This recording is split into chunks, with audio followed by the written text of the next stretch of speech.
Most conversations about the world's wealthiest people circle around self-made billionaires like Bill Gates and Warren Buffett, or controversial figures like Elon Musk and Donald Trump. But these conversations neglect money that has been passed down over generations through massive business dynasties. Much of the world's wealth is held by mega-rich skians who were born with billions of dollars at their disposal. From snack food tycoons to fashion moguls, today we're counting down the top 10 richest families in the world. Alan and Gerard Wertheimer may not be household names, but most people are familiar with the company they co-own, Chanel. The source of their fabulous wealth is their grandfather, Pierre Wertheimer. He was the first investor to back a then-unknown designer in Paris in the 1920s. Her name was Coco Chanel, and the rest is history. Their path to success started back in the late 1800s when Ernest Wertheimer emigrated from Alsace to Paris and purchased the theatrical makeup company Bourjois, which developed the first dry rouge. Ernest's sons Pierre and Paul took over the family business in 1917. By 1920, the company was the largest and most successful cosmetic fragrance company in France. The brothers are notoriously reclusive, though they do have some elegant public habits like buying up vineyards and breeding racehorses. They have a combined net worth of $45.6 billion. Some accuse the Wertheimers, who have almost no creative input in Chanel, of using the company as their personal pocketbook. In fact, they paid themselves a $3.4 billion dividend last year alone. The brothers, who have run the luxury goods company for more than 30 years, took more than 4 times the company's net profit and double the dividend they received in 2015. This is another family with a very common product who shies away from the spotlight. Ingvar Kamprad was a wealthy Swedish investor and entrepreneur with a number of commercial interests, but by far his most famous was his affordable furniture brand IKEA. Kamprad began to develop a business as a young boy. He started selling matches at the age of 5. When he was 7, he began traveling further afield on his bicycle to sell to neighbors. He found he could buy matches in bulk very cheaply from Stockholm, sell them individually at a low price, and still make a good profit. From matches, he expanded to selling fish, Christmas tree decorations, seeds, and later ballpoint pens and pencils. When Kamprad was 17, his father gave him a cash reward for succeeding in his studies.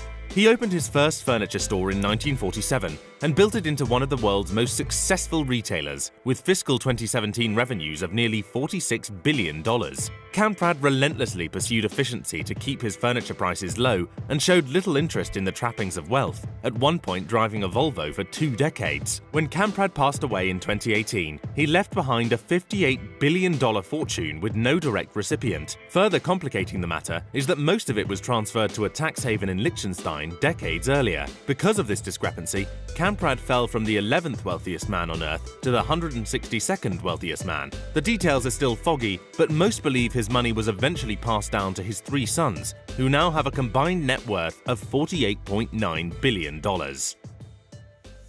The Dumas family is the 8th wealthiest family in the world, with a combined $49.2 billion net worth. Again, their name may not ring any bells, but you're probably familiar with their brand, Hermes. Thierry Hermes started the family business in 1837. Long before the famous scarves and Birkin bags, Hermes was a harness maker who provided gear for the houses of royals throughout Europe. His grandson, Émile Maurice, modernized the family business. He brought in his friends Louis Renault and Ettore Bugatti to make trunks for cars. Émile Maurice also diversified the company into furniture, belts, and couture. But it is Jean-Louis Dumas, a descendant of Thierry Hermes, that is credited with turning Hermes into a global giant in luxury fashion.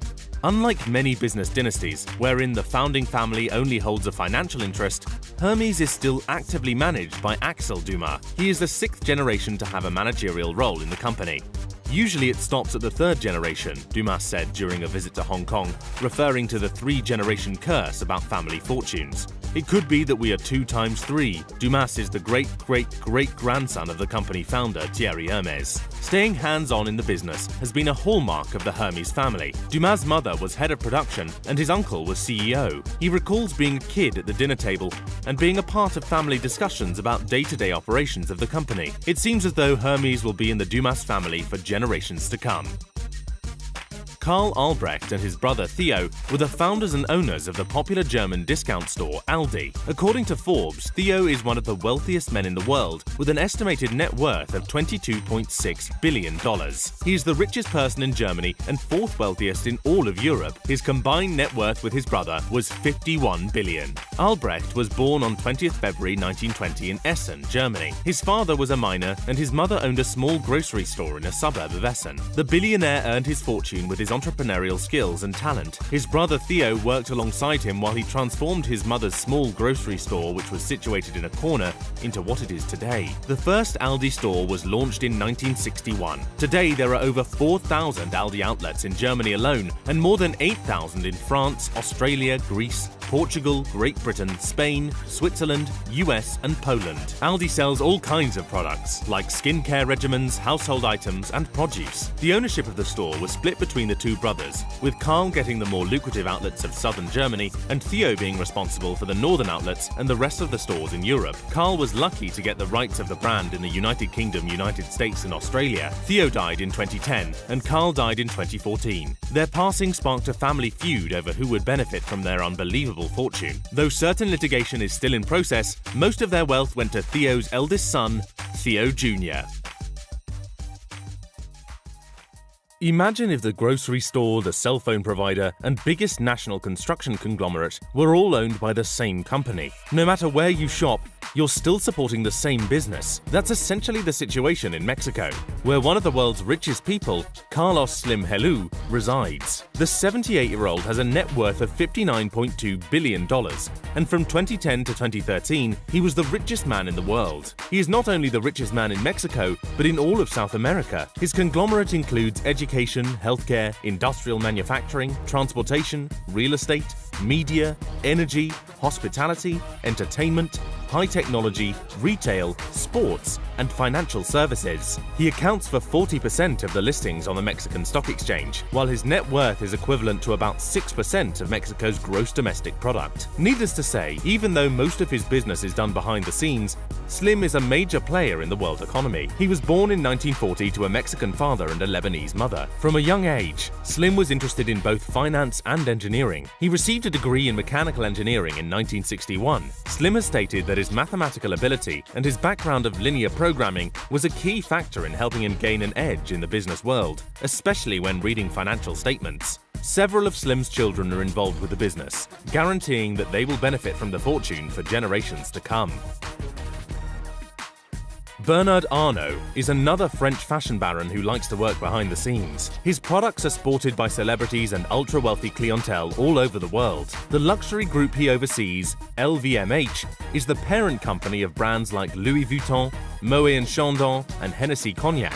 Arnault controls about half of LVMH, which had revenues of 42.6 billion euros in 2017, making him the richest man in France. In addition to LVMH, Arnault oversees further investment and holding vehicles. Group Arnault has invested in Netflix and Blue Capital, and also took a major stake in French food chain Carrefour. In addition, he has invested in Boo.com and a variety of other online ventures, as well as buying Princess yachts outright. Arnault began his career working for his father's manufacturing company. 5 years into working for the company, Arnault convinced his father to liquidate the construction division and enter the real estate market. Under the name Ferinel, the new company initially developed specialty holiday accommodations. Named a director of the company in 1974, he became chief executive in 1977. In 1979, he succeeded his father as president of the company. Over the next 11 years, LVMH's value multiplied 15 times over, and sales and profit increased fivefold. Arnault's current net worth is $64.8 billion. Like Carlos Slim, he is determined to keep his family involved in the business, and his sons and daughters serve in the financial department as well as on the board of trustees.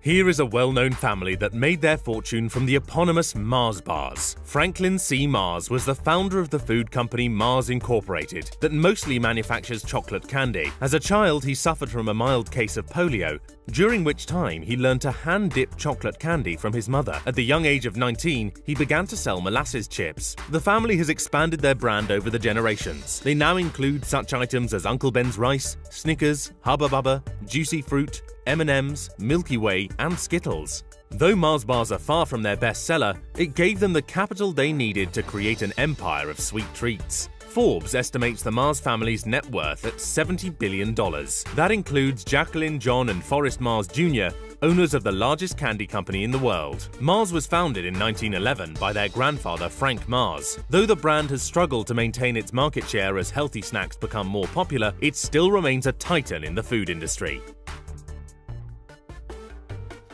Chances are you're familiar with the Koch brothers for their political influence and public personas. However, despite the Koch brothers' fame as political influencers, their primary activities are centered around running Koch Industries Incorporated, of which they own 84%. This is a private company that has revenues topping $100 billion.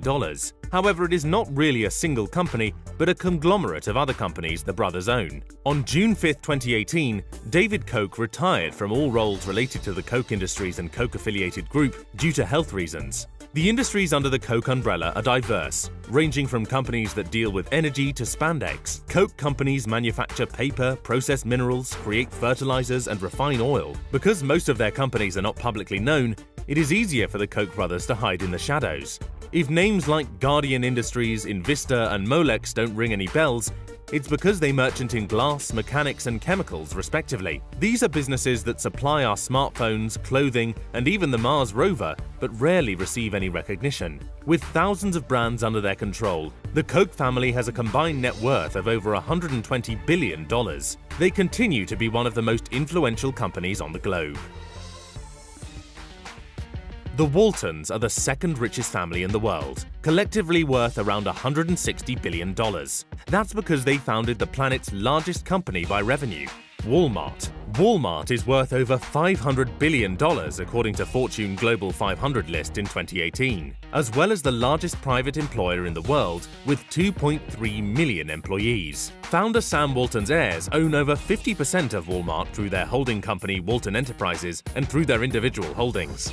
Walmart was the largest US grocery retailer in 2019, and 65% of Walmart's $510.329 billion sales came from US operations. In all, the Walton family has about $174 billion in assets, depending on how Walmart stock is faring. For instance, Walmart had its best quarter in a decade at the end of 2018, and the collective net worth of the Waltons went up by $11 billion. The family's interests are extremely far-reaching.